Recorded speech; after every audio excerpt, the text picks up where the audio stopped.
Salah satu strategi penting perusahaan dalam bertransformasi digital adalah cloud computing atau komputasi awan.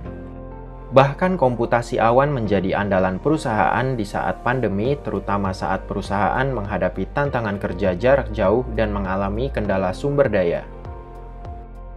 Di tahun 2022, komputasi awan diperkirakan akan semakin eksis dan berperan penting seiring langkah berbagai perusahaan mengadopsi model bisnis yang berlandaskan data atau data-driven dan cara kerja hybrid. Inilah 7 tren terkait komputasi awan di 2022 yang kami rangkum dari berbagai sumber. 1. Pertumbuhan cloud dan use case baru. Infrastruktur cloud menjadi tulang punggung hampir semua layanan digital, mulai dari medsos sampai autonomous car. Kehadiran jaringan super cepat 5G dan Wi-Fi 6E akan semakin menyibukkan cloud dengan data bervolume lebih besar dan data jenis baru. 2. Hybrid cloud semakin dibutuhkan.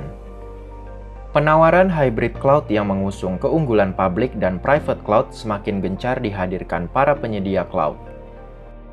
Keinginan perusahaan untuk mengeksplorasi use case baru dalam pemanfaatan cloud akan mendorong semakin banyak perusahaan menerapkan lingkungan hybrid dan multi-cloud. 3. Duet AI dan cloud.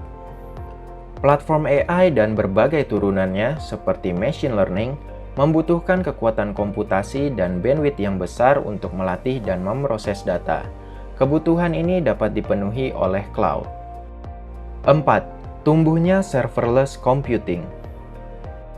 Dikutip dari netsuite.com, model serverless mulai memperoleh traction terutama di antara perusahaan besar maupun kecil yang ingin membangun aplikasi baru dengan cepat tapi mereka tidak punya banyak waktu, sumber daya, dan atau anggaran untuk infrastruktur baru.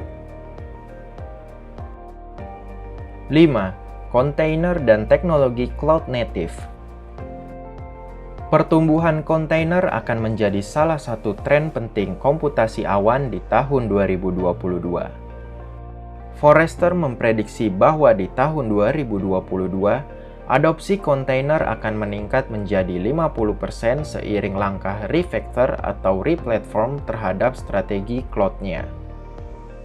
6. Peluang edge computing. Kerap dianggap sebagai ancaman bagi komputasi awan, edge computing atau komputasi tepi sebenarnya bersifat melengkapi komputasi awan. Menurut prediksi Gartner, 75% dari data yang dihasilkan oleh bisnis akan diciptakan dan diproses di luar cloud terpusat pada 2025. 7. Upaya menerapkan ESG Sustainability. Perubahan iklim adalah ancaman yang nyata, dan berbagai organisasi ingin ikut berpartisipasi dalam memberikan solusi. Oleh karena itu, ESG Sustainability akan menjadi salah satu tren utama komputasi awan di tahun ini. Werner Vogels, CTO AWS, menyatakan bahwa mulai tahun ini, para developer akan berperan aktif dalam membangun arsitektur yang memerhatikan aspek sustainability.